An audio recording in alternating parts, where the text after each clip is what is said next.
ex-wife who cheated and abandoned our family years ago shows up at my door with another man's kid, wanting to be a family again. I slammed the door in her face.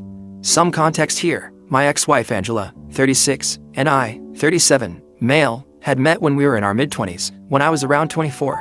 We were working at the same firm and that's how we met. After being in a relationship for 2 years, we got married and within 3 years of our marriage, we had 2 daughters, now 9 and 7 years old. The second pregnancy was unexpected and she wasn't happy about it, but she didn't terminate it, even though I had told her that it would be okay with me if she did, since I didn't want to put her through anything that she didn't want.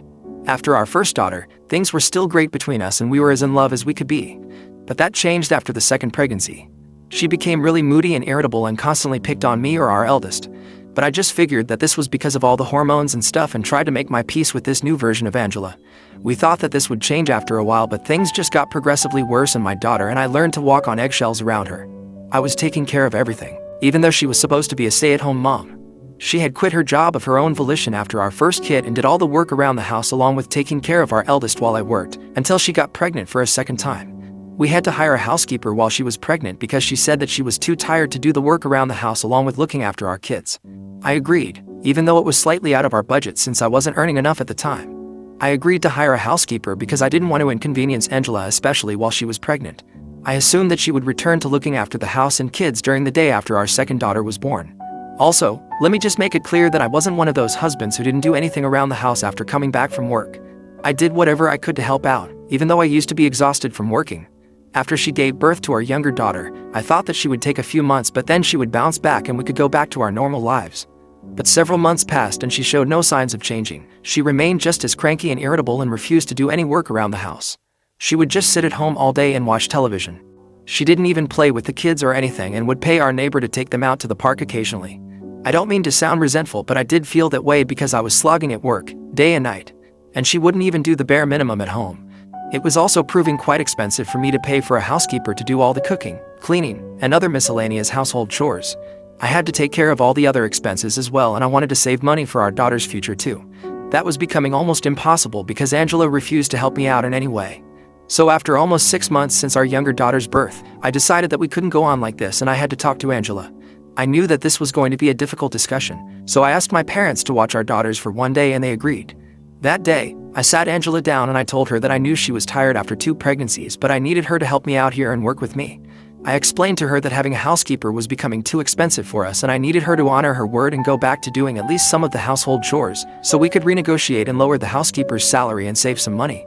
She was opposed to the idea and said no to it instantly because she said that she was too busy watching the kids do any of the work around the house and that I should start earning more instead of making up excuses and blaming her for my financial condition. I tried to tell her that I was doing my best already, but she had to do her best as well if we wanted to make this marriage work. I also brought up how she wasn't really looking after the kids. Because as far as I knew, she would just let them watch television with her and they would sit with her for hours while she watched tacky reality TV. This is what the housekeeper had once mentioned to me conversationally. I soon realized that bringing that up was a huge mistake because she flared up and accused me of spying on her through the housekeeper. She went on a tirade against me after that and said that she was not going to stand this anymore, that she was done being pushed around by me and being forced to do all the work while I did nothing except sit at a desk for a few hours every day. She then told me that this was my fault, that I couldn't afford to have a housekeeper and that it was a shame that I had to beg her to help me out since I was supposed to be the man of the house. It was all really illogical and she was just grasping at straws to somehow make it seem like there was nothing wrong with her not doing anything all day. And I was the crazy one for expecting her to actually contribute and pull her weight around the house.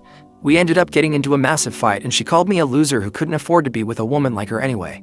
And I retaliated by calling her a lazy cow who had already failed at being a good mother, given how scared our eldest daughter was of her, and now she was failing at being a wife as well. That remark really got to her and she shoved me really hard. I lost my balance and fell back on the coffee table very hard, shattering the glass and hurting myself. I had to be rushed to the ER and she kept apologizing to me and crying throughout. Luckily, it was just my back that was hurt and it was all just surface level injuries, but I could have seriously hurt myself and I didn't trust Angela anymore. I told her that she had to move out because I didn't trust her around kids since there was no telling when she might lose her temper around them and end up hurting them as well. I told my parents to take care of our daughters until Angela was there, and for a week, she kept protesting and said that she would never let this happen again, but I just didn't trust her anymore. I almost filed for a divorce, but she begged me to give her a chance, and by the end of the week, we had come to the conclusion that she was going to go live with her parents for some time and undergo therapy. Only when she had been given a clean chip by a medical professional would I allow her to move back in with us.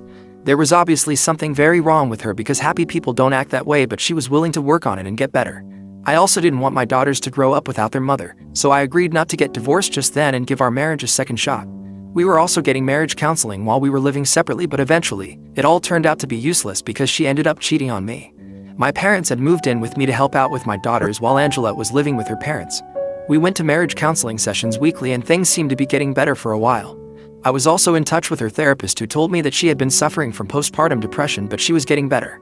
One of her symptoms had been intense anger issues, which she didn't have before. But it got way out of control when she shoved me, and that was a wake-up call for both of us. This went on for almost a year, and around the 6-month mark, I even allowed her to visit our daughters under my supervision. She was slowly becoming her old self again, and I was glad to see that. It finally felt like our situation was improving and we could actually make it work. But then all of a sudden, she stopped coming to our counseling sessions without any explanation. She also stopped responding to me, but I knew that she was making progress since her therapist kept me updated. It didn't make sense to me, and for weeks, I kept trying to talk to her, but she would just blow me off and say that she wanted some time to herself. Finally, after almost 3 months of her avoiding me, I decided to pay her a visit to her parents' place. I hadn't done that earlier because her parents didn't like me and blamed me because they believed that I was the one who had driven their daughter crazy and made her act out like that. So she had told me that it would be better if I didn't visit her while she was living with them, since that would just lead to a lot of drama, and that's definitely the last thing that we needed. But I broke that rule and visited them anyway, since she had been acting distant and blowing off counseling sessions. Even when she would show up occasionally, she would seem uninterested, and I just couldn't make sense of it. When I tried to talk to her in person, on the phone, or even on text, she would tell me that it was all fine. But I could make out from her behavior that there was certainly something that she was hiding from me. The day that I showed up at her parents' house, I expected her to be at home, but she wasn't there. When I asked her parents where she was, they told me that they weren't allowed to tell me and slammed the door shut on my face. I could tell that they were enjoying this, and I had a bad feeling about it, so I decided to call Angela while standing in front of her parents' house.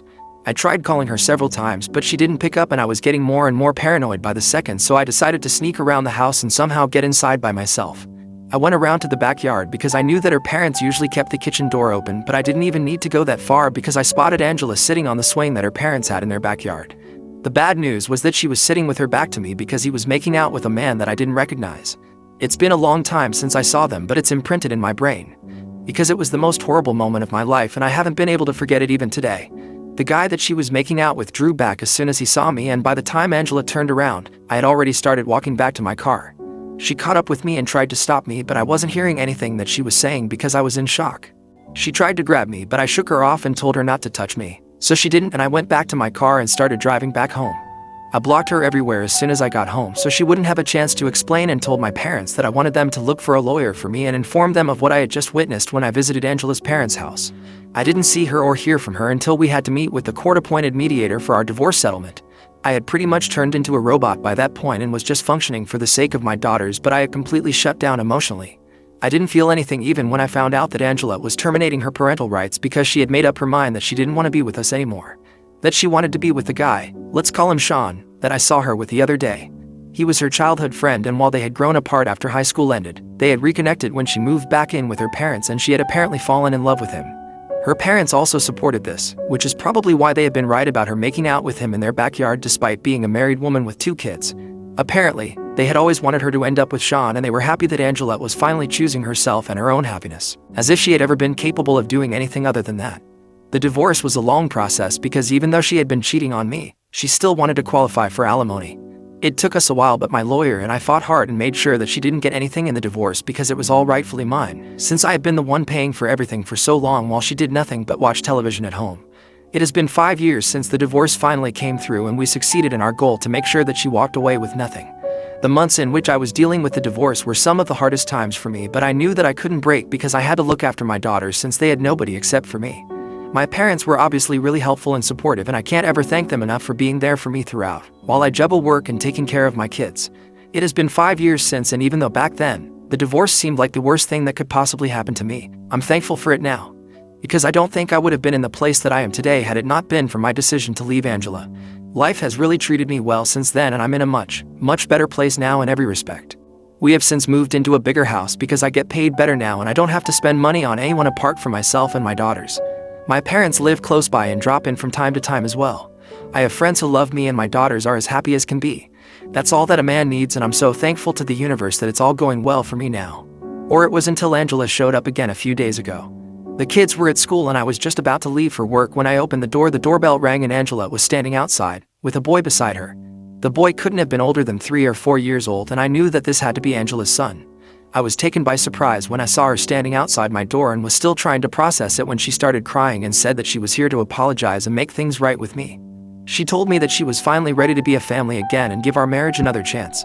I couldn't believe that she was back here after all these years, and now she wanted to give our marriage another chance, like it was up to her to make that decision. Within a split second, I made up my mind and decided to shut the door and turn her away because I didn't want to get into whatever this was. But before that, I told her that this was not her family anymore. I had stopped being her husband the day she cheated on me with Sean. The divorce was just a legal obligation. And she herself had given up custody of her daughters, so now she had no right to refer to us as her family. After I said that, I shut the door and told her to go away because I didn't want her anywhere near my property. I would have cursed her out as well because I was really angry, but I refrained from doing that because of the little boy. I could hear her wailing outside my door for a couple of minutes after I shut her out, but I decided to ignore it, and once I made sure that the coast was clear, I went off to work. I tried really hard not to think about it because that would just weaken my resolve and I couldn't afford to let that happen. I almost succeeded in forgetting that Angela had even showed up at my house. But as soon as I came back home from work, I received a call from my parents demanding an explanation as to why I had turned her away. They told me that Angela had contacted them after I turned her away and shut the door on her face, and she had been devastated. My parents said that they were the ones who had given her my new address and told me to visit me since she was in the process of getting divorced from Sean and finally had a chance to make things right with me. They told me that Angela had reached out to them about a month ago and this had been in the works for quite some time. My parents believed that it was about time that I thought about my kids because my daughters needed a mother and there was no better mother than Angela. So they decided that she deserved another chance and told her where to find me and what to say to me. I got really mad at them because it was not their place to forgive her and decided to give her another chance without even asking me if I would be okay with that. It could have been really bad if the kids had been at home, and it was really reckless of them to pull something like this. So I told them off, but they refused to acknowledge that they had made a mistake because they had helped me during my divorce by taking care of the kids. And even now, occasionally, they do look after the kids, and they believe that whether or not I wanted to patch up with Angela was up to me. That they had an equal right to decide what was best for the kids, and I couldn't take that away from them. I thought it was ridiculous of them to believe that because at the end of the day, they were my daughters and not theirs. And while I respected them and would always be thankful for what they did for me during my divorce, I don't think it was their place to let Angela back into my life again. We got into a bit of a fight, but they told me that I was the one who was out of line here and was being selfish by not giving Angela another chance. They told me that they had done their due diligence and were sure that she was a different woman now and deserved to be a part of my daughters' lives, even when I reminded them that she had signed her rights away. They said that it was insulting that I believed they would put my daughters or me in harm's way and accused me of ruining their lives by being too arrogant to accept that they needed their mother. It's been a few days now and I don't think I was out of line or selfish because I've thought about this a lot. Ida for not giving my ex-wife a second chance at being a mother? Update 1. About a week has passed since Angela showed up at my door with her son, and recently I found out the truth about her relationship with my parents. It's honestly so disturbing that I don't even know where to begin, and I'm still struggling to process it myself. It's mind-boggling how all of them have betrayed me without batting an eye. Apparently not only were they the ones who had told her my new address, but they had been in touch with her all along. I had cut her out of my life after the divorce, but they hadn't because they believed that she would come around at some point. They wouldn't talk much, only once a month maybe. But that was enough for me to feel betrayed. Sean had made Angela sign away her rights after she was sold with the divorce papers and had given her an ultimatum to either abandon her family and make a new life with him, or she could keep in touch with her kids and fight for their custody, but that would mean that she would have to leave him behind. It had been a difficult choice for her to make, according to my parents. But she ended up going with Sean to make a new family with him, instead of sticking with the family that she already had. My parents said that Angela had contacted them shortly after I filed for divorce to tell them about her situation and asked them to help her because she wanted to still stay in contact with her kids privately. She had told them that she had been backed into a corner by both of us, and either way, she wouldn't be able to see her kids. Because I had been fighting for full custody with supervised visitation rights while Sean had instructed her to abandon her kids altogether. Even if she did fight for custody and went against Sean, the chances of her getting partial custody were slim, given the circumstances of our divorce, also her history of having issues controlling her temper. So fighting for custody seemed like a waste of her time and resources. There was a very real chance that she could lose both Sean and custody of our daughters in the end, if she decided to fight. And that's where my parents came in. She met them in private and practically begged them to let her stay in touch with her daughters and help her out by acting as the bridge between them. She was aware that once she signed her rights away, she would not have any visiting rights, let alone supervision. But my parents would, and they planned on exploiting that. They successfully did so and fooled me for ages by going behind my back to allow Angela to meet our daughters. And they did so because Angela's situation struck a chord with them and they realized that they couldn't, in good conscience, keep a mother apart from her kids. Stabbing their own son in the back for years, however, didn't hurt their conscience one bit. They told me that whenever I would drop our kids off at their house, they would invite Angela over and let her spend time with them. My kids never told me that they were meeting their mom because my parents would bribe them with toys and candy, so they would keep their mouths shut about this. Anytime I would ask them about what they had done at their grandparents' house, my daughters would tell me that they played games with my grandparents and their friend. I always assumed that they must be talking about my parents' actual friends whom I already knew, but apparently, that's what my parents had told my daughters to refer to their mother in case I asked them about their day. I couldn't believe that my daughters had been lying to me as well, but I forgave them because they're just kids. And also because Angela and my parents had really manipulated and intimidated them into keeping quiet. After I learned the truth from my parents, when I asked my daughters if they had been meeting their mother behind my back, they started crying and told me that they couldn't tell me because they would be punished by God if they did. So Angela and my parents must have really drilled it into their heads that there would be dire consequences if they told me the truth, and that's why they had been so secretive and vague all along. I also felt like a terrible father for never asking my daughters which friends of my parents they were spending time with, because it just as easily could have been someone else. Someone more dangerous than Angela, and I never would have found out. But I'm going to put an end to it now since I'm getting a restraining order against all of them.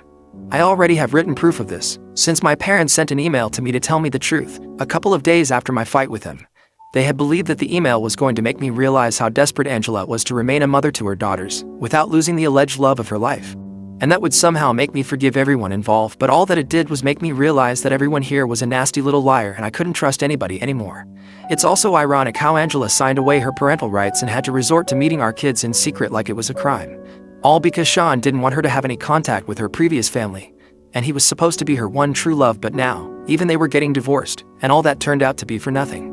They even had a son together, but according to my parents, Sean wanted nothing to do with her or his kid now because he had received a job offer and was moving away in a couple of months. Angela had started working again recently and their son had started kindergarten here, so she didn't want to move with him, which is why they had been fighting for a long time. It had finally all come to a head 3 months ago when Sean told her that he was done and he was taking that job and moving out. He didn't have any interest in being a family man anymore because it clearly meant that he would have to sacrifice his own future and happiness just to make her happy, and he wasn't ready to do that. This was all meant to make me feel sorry for Angela, but the only purpose that it served was making me feel like justice had finally been served. I have already spoken to my lawyer and the petition for the restraining orders has been filed. My daughters and I have also had a proper discussion about all of this, and I have told them that moving forward, they will never be seeing their grandparents or their mother again. And they seem to be okay with it for now, but we are still going to go to therapy and try to work things out. Because I'm sure that this is going to be difficult for them and probably has been quite difficult for them for the past 5 years. But this all ends now. Update 2. Hey, guys. Thank you so much for all the concern and support here. I'm really grateful that so many people have been sending lovely messages and blessings to my daughters. My parents and Angela have been served with restraining orders and are supposed to appear in court in a few days. I don't know how they feel about any of this because I have blocked them on every possible platform and have also told my friends not to speak to them in case they contact them. I have also amped up the security around my house and have been working from home for a couple of days. I had spoken to my daughter's school authorities and told them about the situation, too. Initially, I didn't intend on letting them go to school for a few days, but I didn't want their education to suffer because of Angel and my parents. So now teachers are supposed to keep an eye on them and not let anyone apart from me pick them up after school. I'm doing everything in my power to make sure that they can't get to us because I'm sure that they will try. So far it's been good, and I'm hoping that after we get that restraining order, they still continue to stay away. Update 3. Hi. So this is going to be a really short update, but we got that restraining order, and for the next 5 years, all 3 of those maniacs are going to have to keep their distance from me and my daughters. Unless they want to face terrible consequences, obviously. I'm still keeping all the security measures that I took in place for a while because the last I saw them, they looked really pissed and I don't want to risk anything.